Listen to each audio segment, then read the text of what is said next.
Esse aqui é o canal de corte do Acionista Podcast, onde eu entrevisto investidores e gestores de empresas. Se você é um investidor, se inscreva aqui no canal. Bom vídeo. Eu tenho duas perguntas antes de você continuar.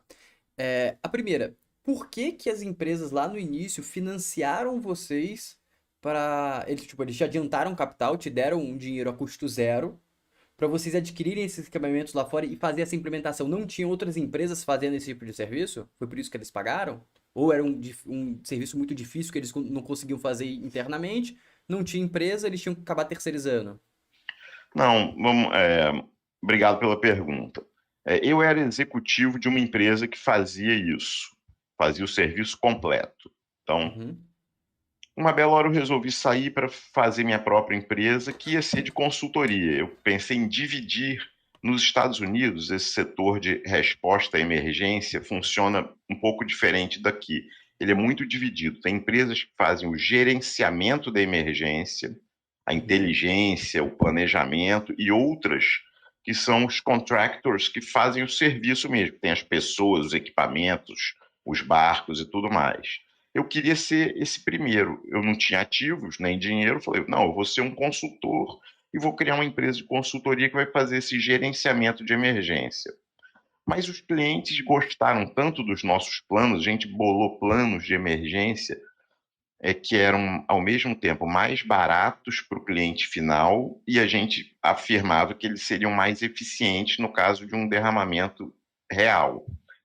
Que eles quiseram apostar na gente, foi para ter uma alternativa. Tinham poucos prestadores de serviço, não é que não tinham sim, mas tinham poucos. Eles deram a chance da gente mostrar o nosso serviço e a gente mostrou com eficiência. A gente reduziu o custo e comprovou, inclusive para o IBAMA, que a gente era mais eficiente, que o nosso jeito. Entendi. Então a gente desistiu daquela ideia de ser só uma consultoria e resolveu fazer o serviço todo integrado. Em 2010, desculpe o parênteses dentro de parênteses, Não, mas pode continuar, tá bom. em 2010 teve aquele acidente grande no Golfo do México, né? O acidente Uhum. da Deepwater Horizon, tem até filme, né?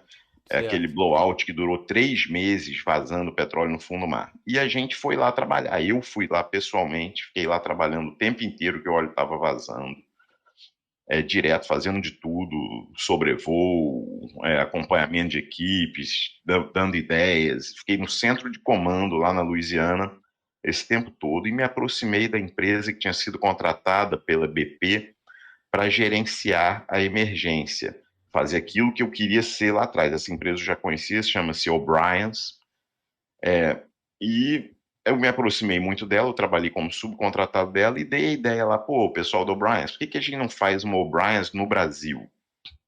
Aí eles toparam a ideia, fizemos uma joint venture meio a meio aqui no Brasil, para Mas calma aí, onde a rapidinho. gente... Por que que você foi pra lá? Você foi lá for fun conhecer ou você tava a trabalho? Eu fui a trabalho, eu fui para Alguém te lá porque eu me contratou. ofereci. Essa O'Brien já tinha um teaming agreement com a gente, assim. Se eu precisasse tivesse um acidente grande aqui no Brasil, eu podia chamá-la, e se Ah, ela entendi. tivesse um acidente grande lá, ela podia me chamar. Era um pouco mais que um aperto de mão, era assim, um Entendi. acordo bem leve numa folha de papel que chamava-se teaming agreement. Aí eu acionei esse teaming agreement e falei, me oferecendo, falei, ô Brian, vi que deu um derramamentão aí, eu estou disposto qualquer tarefa, me bota aí que eu vou eu mesmo. Aí ela me chamou. No primeiro dia ela disse: Ah, não, não precisa não. Falei, cara, eu vou mesmo assim. Fui para Houston, fiquei lá Muito bom. sentado no hotel. Falei, cara, isso eu vou ter que trabalhar nisso. Aí quando ela me chamou, foi um dia assim tão bacana na minha vida que eu pulava sozinho dentro do quarto do hotel. Porra, me chamaram, eu vou para lá. Peguei o carro, dirigi para onde eles mandaram, fui contratado e lá entrei e lá fiquei. Que Fiquei 3 meses legal. direto lá. Mas então, nesse período, a gente se aproximou mais ainda da O'Brien's, em vez de ter só esse teaming agreement, eu falei, pô, vamos abrir uma empresa no Brasil, meio a meio. Eu migro toda a minha área de consultoria, que na verdade eram 8 pessoas naquela época, para essa empresa nossa nova, que vai se chamar O'Brien's do Brasil, e a gente segue fazendo o que vocês fazem aqui lá. Vocês não precisam mandar nada. Vamos fazer isso e os caras toparam. Fizemos isso. Que dura até hoje, só que hoje ela tem 120 pessoas. Então, a O'Brien's cresceu sozinha aqui, ainda JV, meio a meio. Ah, ainda Toda tem.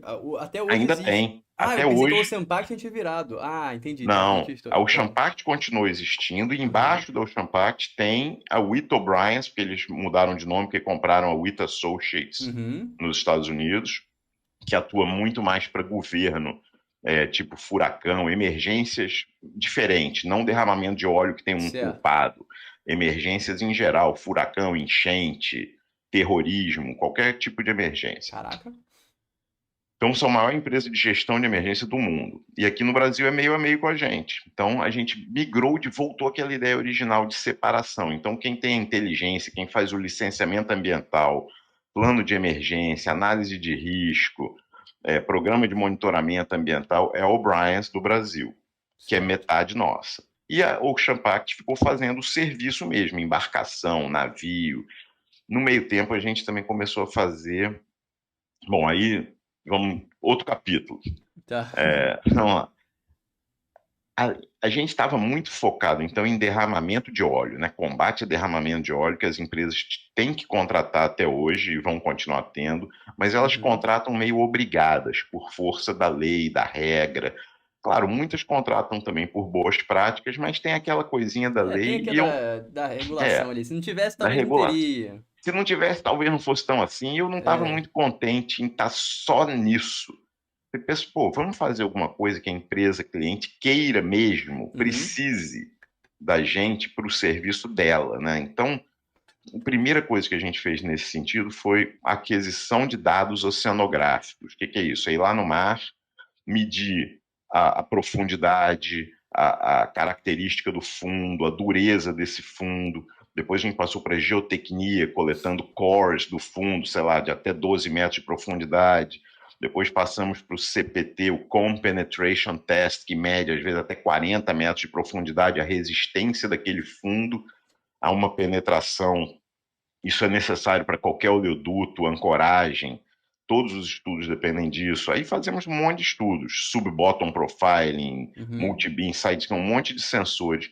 Entramos também em meteoceanografia, que isso é o quê? Oceanografia física, medir as correntes, temperatura, salinidade, ventos, ondas, todas as condições meteoceanográficas que são importantes para o projeto. Ninguém consegue projetar uma plataforma, um riser, sem ter esse tipo de Sem dado. ter. Entendi. Então, a E a gente entrou receita nisso. dessa parte fica em qual step aqui? Você tem dividido aqui meio ambiente, serviços submarinos e logística. Fica em serviços submarinos Isso essa fica parte. um pouco em meio ambiente, um Aham. pouco em serviços submarinos. Mas tudo isso na outra divisão que a gente apresenta fica em serviços, né? Então a gente Entendi. divide nossas apresentações em embarcações e serviços, né?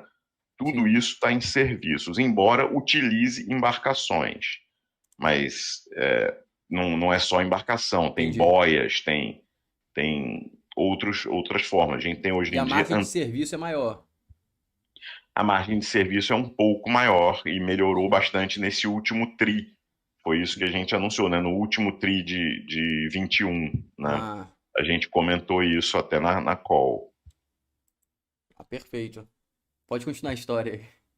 Pois é, então a gente entrou também nessa parte de aquisição de dados Uhum. oceanográficos, que foi um passo para o passo seguinte, foi uma preparação para o passo seguinte, que foram os serviços submarinos, com ROVs, que é um dos drivers de crescimento grande que a gente anunciou no IPO e executou e ganhou os contratos e comprou os equipamentos. Então a gente investiu, né? A gente terá investido, a gente investiu, sei lá, 700 e poucos milhões de reais em 21, ainda vai investir mais 300 e poucos agora em 22, então somando é mais de 1 bi, né? Como está no nosso guidance lá, de 1 bi e 40 para 1 bi e 90, somando 21 e 22, né?